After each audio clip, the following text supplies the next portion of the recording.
Olá, meus amigos, aqui Rafael novamente para a gente conversar sobre um tema bem interessante hoje, muito importante pelos momento atual que estamos vivendo, que é no rumo do mundo de regeneração. Mas antes eu gostaria de fazer uma prece, pedindo a Jesus Cristo, aos seus enviados de luz, aos nossos mentores espirituais, que nos auxilie nesse momento de estudo, mas especialmente nos dê fé, coragem e força para vencermos esse momento de transição da Terra tão importante, tão necessário para os nossos espíritos. Ser conosco hoje e sempre, que assim seja. Então, boa noite, meus irmãos, minhas irmãs. Obrigado mais uma vez por me receber. E eu gostaria de comunicar que isso aqui não é uma aula, mas sim um estudo que eu venho fazendo também, que eu quero compartilhar. E eu também estou aprendendo a cada dia mais e através do Espiritismo tentando me tornar uma pessoa melhor, um verdadeiro discípulo, o que é muito difícil, especialmente nesses momentos que nós vivemos. Mas muitos espíritos com certeza gostariam de estar passando essa turbulência encarnados como nós estamos. Então nós temos que dar graças a Deus por termos tido essa oportunidade de estarmos encarnados na Terra no momento de transição.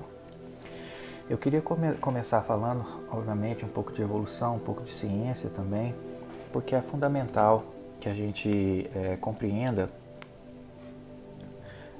como é que, pelo menos, o que os espíritos já nos trouxeram de como o universo é organizado. Primeiramente, eu queria dizer que a Terra não é o padrão do universo. A Terra é um planeta no sistema solar que foi incumbida de receber espíritos que foram exilados de outros planetas por não acompanharem moralmente a evolução de seus membros. Haja visto que, de todos os planetas que compõem o nosso sistema solar, a Terra é a única ainda que está ali na retaguarda, nesses momentos tão tristes. A gente vê pela nossa materialidade, pela densidade do nosso planeta, comparado com os outros, que já estão acima, mais evoluídos que os nossos. Então, o padrão do universo é um padrão ditoso, um padrão feliz, em que as almas já estão passando por situações muito mais felizes.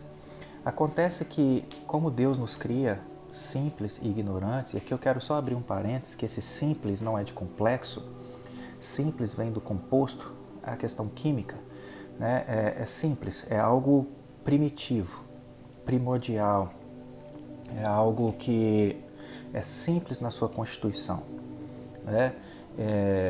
Então, muitos espíritos, quando atingem a evolução e chegam ali nos processos já de consciência, de razão, que nos caracteriza a espécie Homo sapiens, nós então temos o nosso livre-arbítrio e podemos escolher o que é bom, o que é ruim, pela nossa, plantar aquilo que a gente quer e semear aquilo que a gente plantou, obviamente. Então, nesse ponto, a gente precisa entender que aqui nós estamos incluindo toda a humanidade terrestre, quase todas, como eu vou comentar daqui a pouco, preferimos escolher o lado do mal. E seguimos nessa senda, que é muito dolorosa. Para quem leu o livro Há 2000 anos, de Emmanuel, a psicografia do Chico, a gente observa o capítulo maravilhoso em que Jesus encontra com Públio Lentulus, que é a reencarnação de Emmanuel. E então, Jesus é bem claro para ele que ele poderia, naqueles segundos que ele o encontrou, definir a sua vida. Ou ele passaria a seguir Jesus e encontrar felicidade espiritual naquele momento, naqueles poucos minutos, ou o encontro com Jesus seria através dos milênios. E, infelizmente, foi o que Públio Lentulus escolheu. E até hoje, Emmanuel vem reencarnando, embora já seja um espírito bem evoluído. Mas são centenas de anos reencarnando, passando por dores terríveis, como a gente acompanha na série de livros, que tem há 2000 anos como o primeiro livro, depois 50 anos depois, Ave Cristo, Renúncia. E a gente vê Emmanuel em todos esses processos, sofrendo, né, e para se de fato encontrar com Jesus. Bom, mas de qualquer maneira, nós resolvemos fazer essa escolha. E nós paramos de acompanhar os nossos irmãos de planetas de onde nós estávamos. Vou explicar isso melhor daqui a pouco, senão pode parecer um pouco até místico. Mas então, existe um momento em que o Cristo, que coordena aquele planeta, percebe que não tem mais como manter aqueles espíritos rebeldes no grupo de outros que querem melhorar. Então eles são exilados para outros planetas primitivos, normalmente, ou planetas que estão em processos de início de provas de expiação, para que eles então sintam o que eles perderam e consigam, com arrependimento, retornar à busca pelo seu Cristo, ou à busca por Deus. Bom, mas então eu estou dizendo isso para mostrar que a maioria dos espíritos resolveram seguir pela senda do bem, mas muitos resolveram seguir pela do mal. Acontece que nós temos referência somente à nossa humanidade. Então é muito comum pensar que a Terra é o padrão do universo, mas não é. Tá? O padrão do universo é feliz. Deus não quer a tristeza, o sofrimento para ninguém. Nós é que a escolhemos. Bom, outro ponto importante é que tudo no universo ele é coordenado, controlado por ciclos. Por exemplo, nós conseguimos perceber 2 ciclos na nossa vida. A vida de um ser humano que tem em torno de, vamos dizer, a média de 80, 70 anos. Que é o ciclo da Terra em torno dela mesma, o processo de rotação, que nos dá a noite e o dia, e o ciclo de translação, em que a Terra gira em torno do Sol, nos dando então as 4 estações. Só que não é só isso. Tá? A Terra, por exemplo, ela tem um outro movimento em que ela gira numa forma elíptica, e esse ciclo em que ela gira dessa maneira demora em torno de 28.000 anos para se completar. Esse é um ciclo. A gente sabe, de acordo com a teoria de relatividade de Einstein, que os astros, né, eles deformam o plano espaço-tempo, e isso gera gravidade. Então, explicando de uma forma mais simples, se você esticar um lençol e colocar uma bola de basquete no meio desse lençol, o que vai acontecer? O lençol vai afundar junto com a bola, não é isso? E se você jogar uma bolinha de tênis ali agora, essa bola, o que acontece? Ela é atraída para aquela alteração, aquele abaulamento que a bola de basquete causou. Isso é a gravidade. Então o tempo, imagina o espaço como fosse um lençol, não é? E os planetas como se fossem, ou sóis, né, a bola de basquete. Vamos imaginar o Sol, nosso Sol, como uma bola de basquete. E os planetas as bolas de tênis. Então, obviamente que eles giram ali ao redor sem se dispersarem, porque o Sol está atraindo através da gravidade pela deformação do plano espaço-tempo. E isso, então, permite com que os planetas girem em torno do Sol. Acontece que existem estrelas mais pesadas na nossa constelação. E essas estrelas, de certa forma, estão mais próximas do Sol, do nosso Sol. Por serem mais pesadas, elas deformam o plano espaço e tempo muito mais fortemente, se eu posso dizer assim, gerando uma gravidade muito mais intensa. E o Sol, então, passa a girar junto com todos os nossos planetas ao redor desse outro Sol. E aí existe um outro Sol mais pesado, e assim sucessivamente, até chegar na Via Láctea, que é uma galáxia que contém aproximadamente 100 bilhões de estrelas. Só a nossa Via Láctea. Só que existem outras galáxias próximas da Via Láctea que são muito maiores e que deformam o eixo ou plano espaço e tempo de uma forma muito mais acentuada, e a nossa galáxia passa a girar em torno dela. Isso não é da minha cabeça, isso está no capítulo 18 do livro A Gênese, o espírito Aragô, que comenta sobre isso. Então a gente observa esses ciclos. E cada volta, imagina o Sol dando a volta em torno de um outro Sol. Isso pode durar, por exemplo, 500.000 anos. Não é? E dessa maneira a gente não consegue mensurar o que é isso. Imagina a volta da nossa galáxia em torno de uma outra galáxia. Quantos milhares de anos isso não acontece? Então, tudo já está pré-determinado. A gente não adianta pensar que a Terra está destinada ao fracasso, a acabar. Não, é porque a nossa visão é muito imediatista. A Terra está caminhando como ela deveria caminhar. Obviamente poderia ser mais rápido, né? Mas o que é rápido? O que é o tempo? É uma coisa relativa. O que é o tempo aqui e o tempo, por exemplo, de um espírito que vive em Júpiter? É o mesmo? Não é o mesmo. O espírito que está encarnado com o espírito que já vive nos planos espirituais é o mesmo tempo? Não é o mesmo tempo. Porque tempo é relativo e depende muito da nossa capacidade de mensurar. Então, o tempo que nós definimos aqui é um tempo que foi determinado pelos homens para que facilitasse a nossa vida. Tá? Então, isso é importante a gente considerar quando a gente fala de transição planetária. Então, primeira coisa, o universo não se padroniza pela Terra. Segundo, existem vários ciclos de milhares e milhares de anos em que astros giram em torno de outros astros e a gente não tem como saber o quanto isso dura, né? E o que isso tem de efeito para nós, mas com certeza isso tem algum efeito. E a gente agora precisa entender como é que a Terra foi criada, como é que isso aconteceu.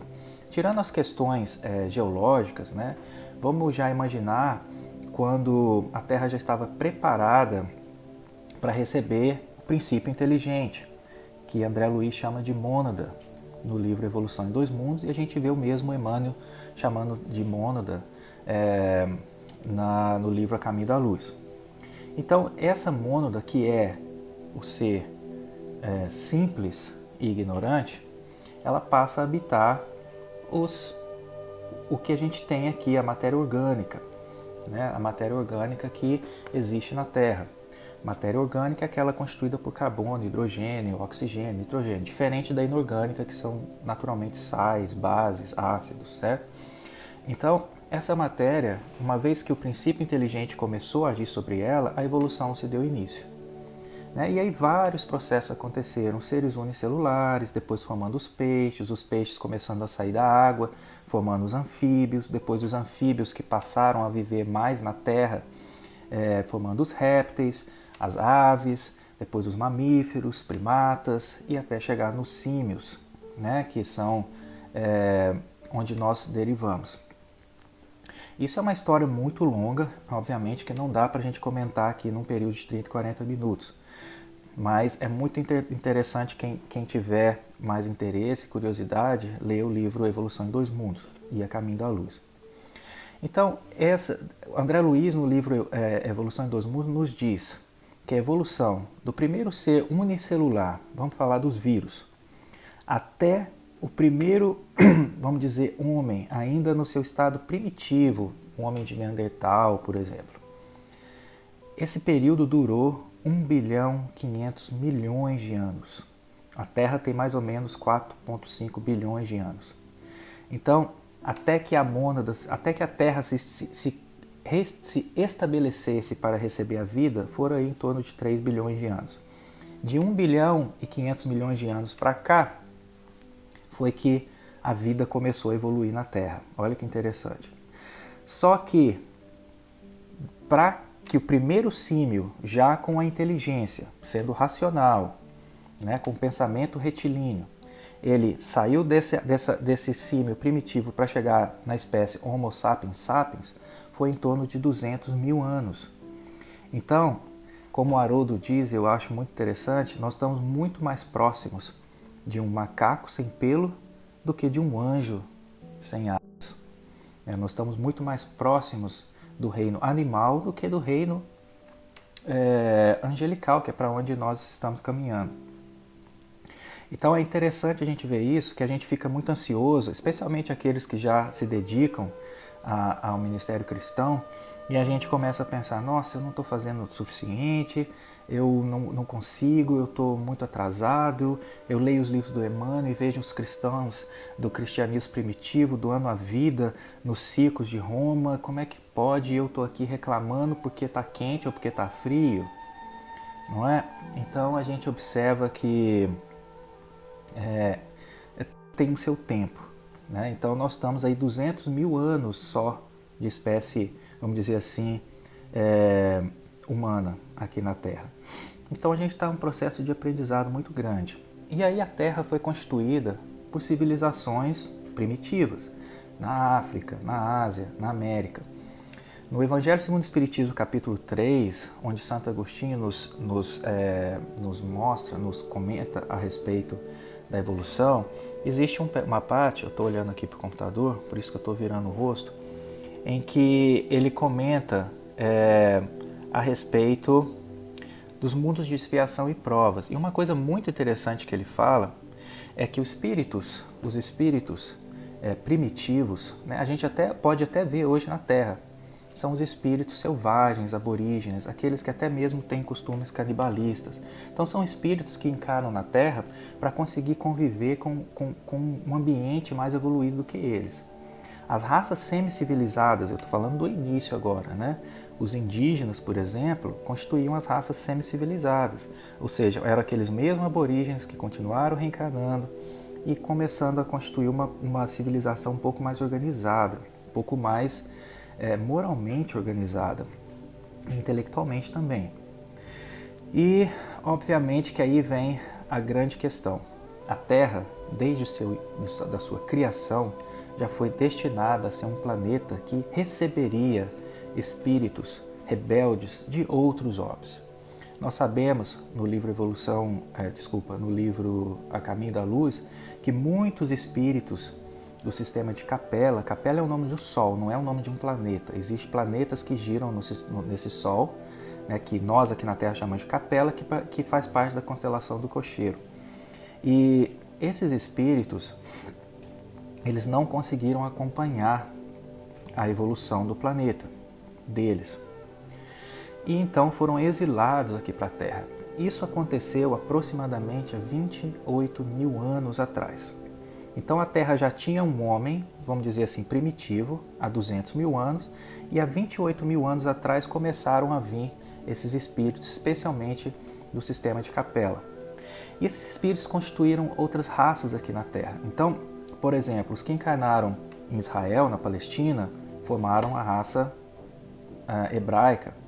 Os que encarnaram na Índia, né, foram ali formar os hindus. Os que encarnaram no Egito formaram a raça egípcia. E a gente observa que eles são exilados, mas eles, obviamente que eles estão ali sofrendo, porque por serem exilados já são seres humanos com uma capacidade de sentimento muito mais apurado do que os indígenas e aborígenes que existiam na Terra. Então eles sofrem por estar longe dos entes queridos, por estar longe daquele conforto que ele tinha no planeta, mas que por conta própria, por vontade própria, ele renegou. Então, a gente precisa... então, o que acontece? Esses espíritos vêm para a Terra. Só que, ao mesmo tempo que eles se aprimoram moralmente, eles também dão um grande incentivo para as raças primitivas que moravam aqui na Terra, dando a intelectualidade. A gente observa o povo egípcio. Tamanha intelectualidade que nós não conseguimos sequer compreender tudo que foi feito naquela era, nas pirâmides, por exemplo. Mas eles foram os espíritos com menos, vamos dizer, débitos morais, tanto que eles já retornaram, foram os primeiros espíritos a retornarem aos seus planetas de origem. Os hebreus, eles eram os únicos que tinham a ideia do Deus único, e foi por isso, mas eles tinham um orgulho muito grande, como a gente observa até hoje.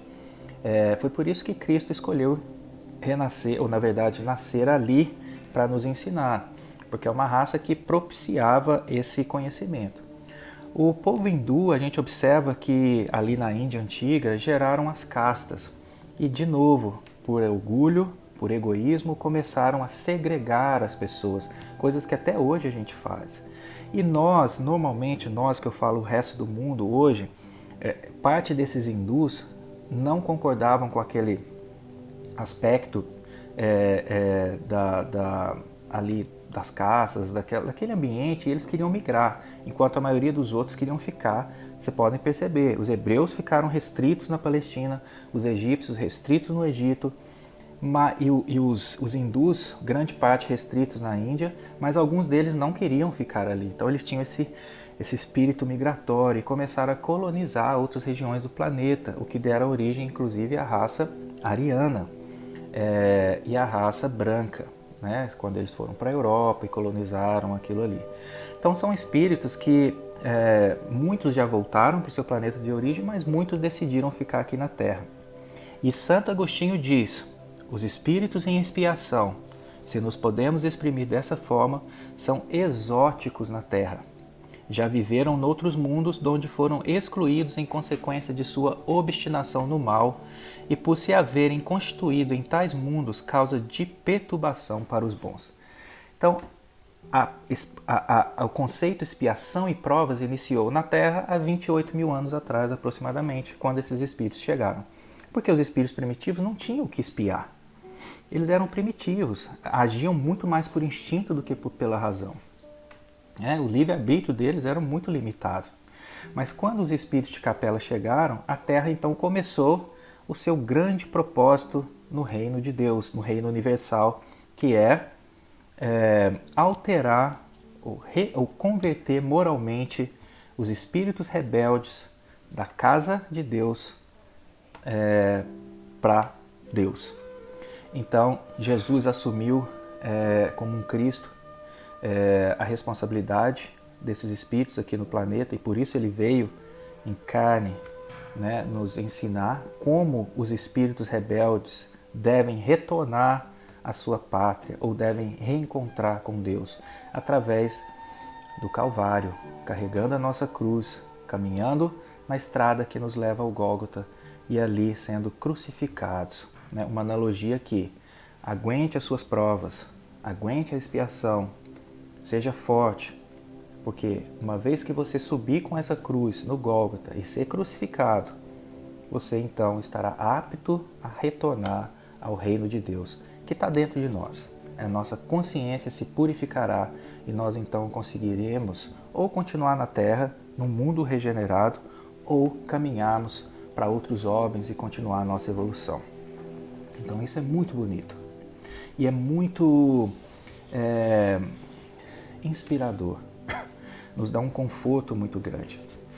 Então, a Terra, ela começou a ser um planeta de provas e expiações no momento em que esses espíritos chegaram. Muitos deles cumpriram com seu dever e retornaram ao seu orbe, outros permaneceram aqui. Eu diria que nós, espíritos que estamos passando por expiação, passando por provas, somos exóticos na Terra. Nós somos espíritos de outros planetas, que estamos aqui tentando nos reencontrar com Deus, de onde nós saímos, simples e ignorantes, e deveremos voltar. E dessa forma a gente percebe que pelos nossos próprios erros, que já vêm de séculos e séculos e séculos, nós estamos aqui tentando encontrar Jesus, que é o caminho. Jesus é o caminho. Por que é o caminho? Porque nós estamos perdidos. Não é? Nós perdemos o rumo. Então, Jesus é o rumo. E, obviamente, como a evolução é um determinismo de Deus, ela vai acontecer, queira você, queira ou não, nós estamos caminhando para essa transição.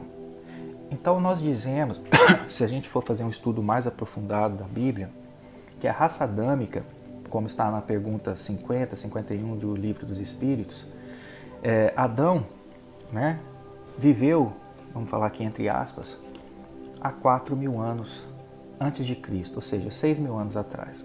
Então a raça adâmica, essa que deu origem ao povo hebreu há 4.000 anos atrás. Eu quero só fazer uma ressalva, não quer dizer que todos os espíritos reencarnaram na Terra 28 mil anos atrás, aproximadamente ao mesmo tempo. Isso foi acontecendo, tá? E, obviamente, os egípcios foram os primeiros e retornaram primeiro. Mas, enfim, voltando à raça adâmica, esses espíritos, se a gente pegar a Bíblia, a gente vai e ler, juntamente com o Evangelho segundo o Espiritismo e com o Livro dos Espíritos, que a raça adâmica se originou por volta de 4.000 a.C. Adão não é um homem. Adão vem da palavra hebraica Adamá, que significa terra. Então isso é uma alegoria para exemplificando o povo da Terra, do nosso planeta Terra, exemplificando também as nossas tarefas como espíritos encarnados. E E a serpente que aparece ali, tentando Eva, tentando, né, Adão, é representação do mal, do nosso próprio egoísmo, do fato de nós queremos colocar o mundo nas nossas costas, tirar Deus, né, do centro e deixar Deus de lado. E a gente observa que nós não damos conta de fazer isso. Então, por isso, a serpente representa os pecados humanos, né? Os erros de alvo, porque pecado significa errar o alvo. Então, nós erramos o alvo, nós perdemos o rumo. Então, isso significa serpente. Acontece que, durante toda a Gênese, agora é mosaica, a gente observa que o mal vai crescendo cada vez mais, até que no Apocalipse ele vira aquele dragão de 7 cabeças, aquela coisa absurda, né? Que é o mal que precisa ser esmagado com os nossos pés, que significam sentimentos. Ou seja, a gente só esmaga esse dragão que cresceu, essa serpente que virou um grande dragão dentro de nós, quando os nossos sentimentos se moralizam com Cristo, ou se afinizam com Cristo. Aí sim, nós conseguimos ficarmos próximos e esmagarmos essa serpente. Então, é o que nós estamos tentando fazer. Aí, um ponto interessante é que a Bíblia em si, ela representa os últimos 7.000 anos do processo de provas e expiação. Então, Adão, a raça adâmica, né, que deu origem aos hebreus e tudo mais, ela tem em torno de 4.000 anos. E só que o que acontece? Se a gente for observar o que Pedro diz, eu não me lembro agora qual, é na Epístola de Pedro, mas não me lembro qual capítulo ou versículo, é que ele fala que para o Senhor 1.000 dias são um ano e um dia são 1.000 anos. Ou seja, 1.000 dias um ano, um dia 1.000 anos. Ou seja, a gente pode considerar que cada dia seja 1.000 anos. Então, cada dia, cada 1.000 anos no processo ali desses últimos 7.000 anos da Bíblia representam um dia, né? Que ao todo vão dar mais ou menos os 7.000 anos, né? O 7 que é um número muito importante na Cabalá, e que a gente pode ver que Deus criou a Terra em 6 dias e descansou no sétimo, né? Quer dizer, isso daí dá a ideia dos milênios, das eras que a Terra passou geológicas para chegar até onde nós estamos hoje. Mas, de acordo com Pedro, que a gente começa a fazer o que a gente chama de Midrash, que é pegar uma ideia de um livro na Bíblia, associar a outro livro. Então, por isso é importante estudar Antigo Testamento e Novo Testamento. A gente observa no Novo Testamento Pedro falando que cada dia são 1.000 anos para o Senhor, e a gente pega agora no Antigo Testamento e observa a Gênese mosaica, que representa esses últimos 7.000 anos do processo de prova e expiação da terra. Acontece que 4.000 anos se passaram até Jesus, 2.000 anos já se passaram após Jesus. Ou seja, nós estamos no 6º dia dos últimos 1.000 anos, que por sinal é o livro do Apocalipse, o último livro da Bíblia. Então a Gênese inicia com Adão, não é assim? Com a criação da terra e tudo mais, mas em termos de seres humanos com Adão, 4.000 anos. Depois vem Jesus, mais 2.000 anos se passaram e agora nós estamos no 6º dia, ou no 6º milênio, em que agora o Apocalipse nos conta o que acontece nesse último milênio. E por isso toda esse misticismo em torno do Apocalipse, porque as pessoas leem e não conseguem entender as alegorias por falta de estudar o Antigo Testamento. Mas obviamente aquilo é alegoria. Mas nós estamos agora passando nesses últimos anos, e por isso a transição. Porque a ideia é que após, né, Deus não descansa no sétimo, na noite, né, 6 dias e no sétimo ele descansa, que seria o Shabat. Então o nosso grande Shabat é a regeneração, que provavelmente se estabelecerá por completo e nos dará um mundo ditoso daqui 1.000 anos. Então a regeneração é um processo lento, né? E a gente observa com os próprios espíritos falando que é um processo que vai demorar, assim, os corpos ainda são muito materializados, nós ainda sofremos com as provas, com as dores, mas já não há mais expiação. Obviamente é quando a regeneração já estiver estabelecida na Terra. Mas nós estamos nesse processo. Nós estamos agora na madrugada. Né? Se a gente observar a parábola das 10 virgens, que está em Mateus, a gente observa que nós estamos naquele momento da meia-noite em que as 10 virgens saíram para encontrar seu noivo. Só que 5 virgens saíram com o seu o candeeiro, né? a sua lanterna, numa linguagem mais atual, sem o óleo, que faz com que ela permaneça acesa. E 5 foram com óleo suficiente para mantê-la acesa durante toda a noite. Elas não sabiam a hora que o noivo chegaria. E então, essas outras que foram sem o óleo, obviamente, a luz apagou e elas pediram óleo emprestado para as outras 5. Mas elas disseram, não posso emprestar, porque se eu emprestar vai faltar para mim. Então vá no mercado mais próximo e compre o seu óleo. Enquanto as 5 virgens displicentes saíram, as outras 5 permaneceram e o noivo chegou. O noivo chegou e elas então entraram para a casa do noivo para o momento de núpcias. E quando as outras 5 voltaram, já era tarde demais. Isso mostra que o óleo que mantém aquela chama acesa é a nossa espiritualidade, é a nossa fé, é a nossa força, é a nossa resignação, resiliência. E é importante a gente manter isso nesse momento crítico, porque Jesus, o noivo, vai chegar a qualquer momento. Já está chegando e vai nos levar para o seu mundo, que é, na verdade, no capítulo 3 do Evangelho segundo o Espiritismo, o que o versículo que inicia, na verdade, os versículos que iniciam o capítulo são: não se turbe o vosso coração. Credes em Deus, credes também em mim. Há muitas moradas na casa de meu Pai. Se assim não fosse, já eu vos teria dito, pois me vou para vos preparar o lugar. Depois que me tenha ido e que me houver preparado o lugar, voltarei e vos retirarei para mim, a fim de que onde eu estiver, também vós aí estejais. Então nós precisamos ser aquelas 5 virgens que são prudentes, que mantêm a fé, a chama da fé acesa, porque à meia-noite nós estamos nela, mas a gente sabe que depois da meia-noite o que nos espera é a alvorada, é o amanhecer, e não mais a noite. Então nós estamos caminhando para a luz, e isso vai acontecer. Não tem como a gente ficar para trás.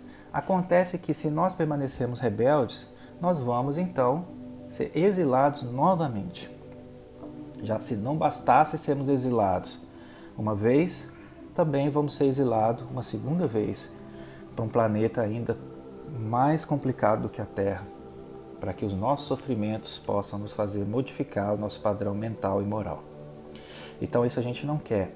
Embora a regeneração esteja aí com as portas praticamente abertas, isso não quer dizer que os espíritos que chegaram ali são infalíveis. Não, ali é um processo de convalescência. Nós estamos saindo do hospital, nós estamos ainda de cama, passando aquele tumulto, né? Depois de uma cirurgia, por exemplo, que a gente precisa aquele momento difícil de ficar na cama, sendo cuidado, até que a gente restabeleça nossas energias. Esse é o mundo de regeneração.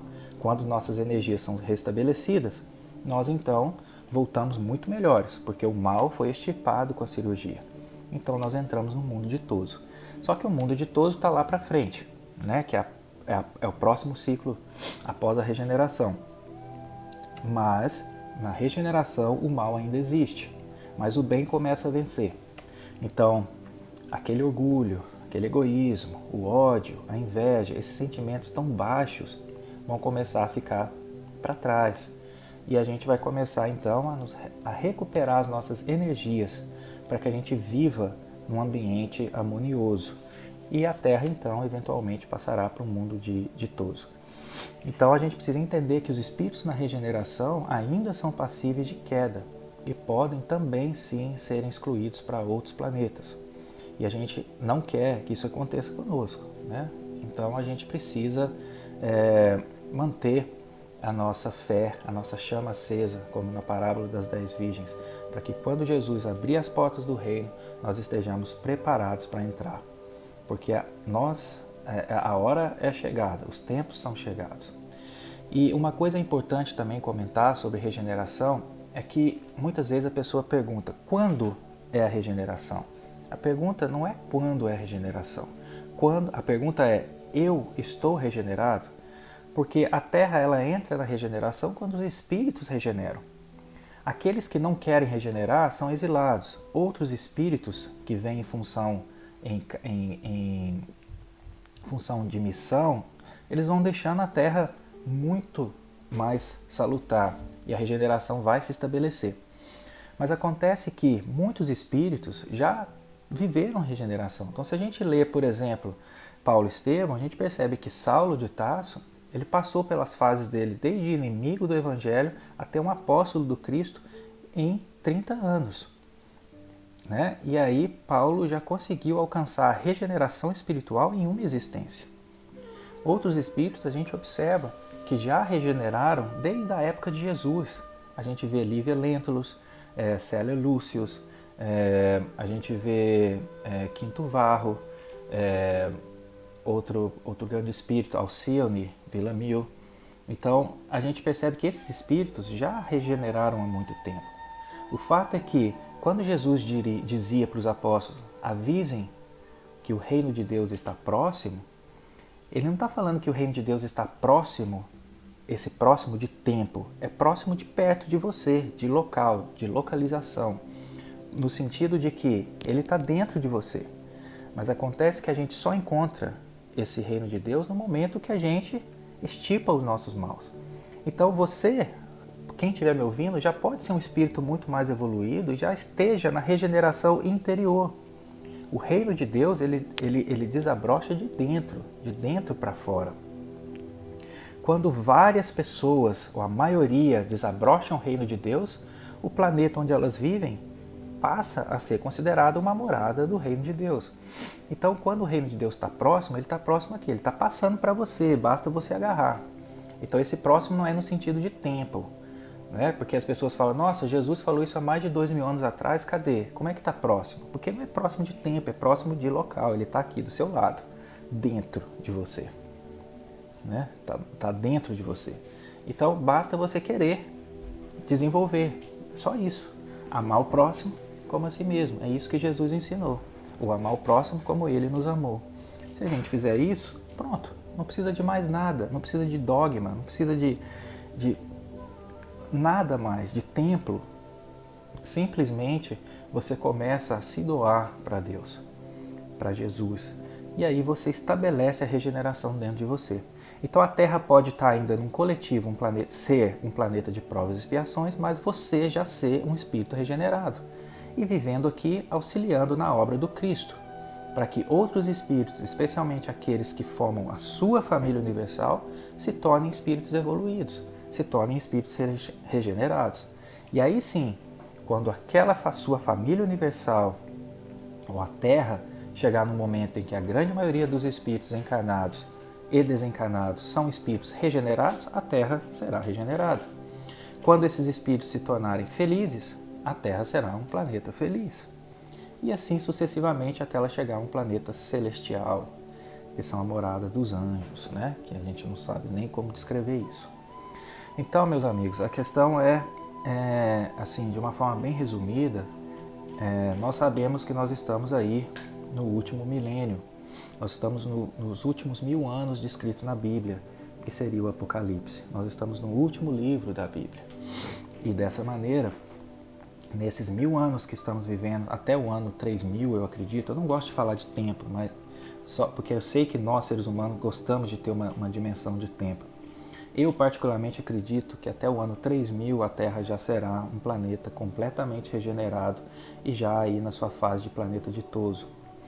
Mas até lá, nós estamos no início do 6º milênio.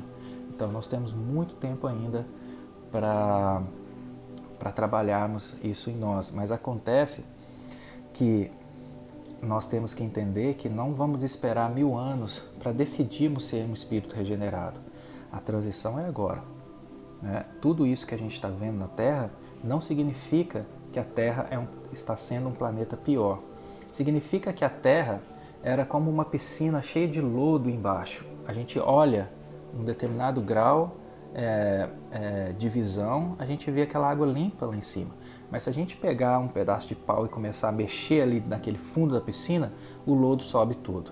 Então, é uma outra reflexão que eu queria deixar, que é assim, por que a Terra parece que está ficando pior? Por que algumas décadas atrás a família era muito mais unida, né? Existia um respeito muito grande? Porque, na verdade, nós éramos muito mais oprimidos e a gente não tinha a liberdade de expressão que nós temos hoje. Então, a Terra era uma piscina cujo fundo estava cheio de lodo.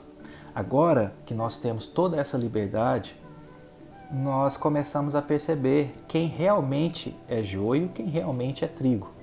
Quando essa bastão divino começa a misturar o lodo ali de baixo. Então esse lodo começa a subir. E é exatamente isso que está acontecendo. Então aquele que não é lodo, aquela água pura, ela vai se separar. Que seria o trigo. Aquele lodo, que são as pessoas ainda extremamente pútridas por dentro, vão se separar, não é? Então, e é assim que a gente consegue perceber, porque o Kardec mesmo disse, nós só vamos conseguir perceber o bem quando o mal, na verdade Santo Agostinho disse isso, quando o mal estiver no seu ápice. A gente vê isso no capítulo 3 do Evangelho segundo o Espiritismo. E o mal está chegando no seu ápice. E a gente percebe, nunca foi tão percebido, tão sentido a necessidade da paz. A gente está naquele meio daquela dor intensa e que nós estamos esperando aquela cirurgia, aquela dor insuportável, para que a gente então, após a cirurgia, acorde da anestesia e fala, nossa, não sinto mais essa dor, mas eu estou fraco, eu preciso, né, esperar um tempo para me levantar da cama. Então esse é o momento que a gente precisa, que a gente está vivendo. Então vamos todos deixar que Jesus opere essa cirurgia espiritual em nós, para que a gente então consiga estabelecer dentro do nosso espírito o mundo de regeneração e dessa forma contribuir para a obra divina de estabelecer o reino de Deus aqui na terra. E aí Jesus não mais dirá, meu reino não é desse mundo, mas ele virá e dirá, meu reino se estabeleceu na terra. Muito obrigado, que a paz do Senhor Jesus esteja com todos vocês. Até a próxima.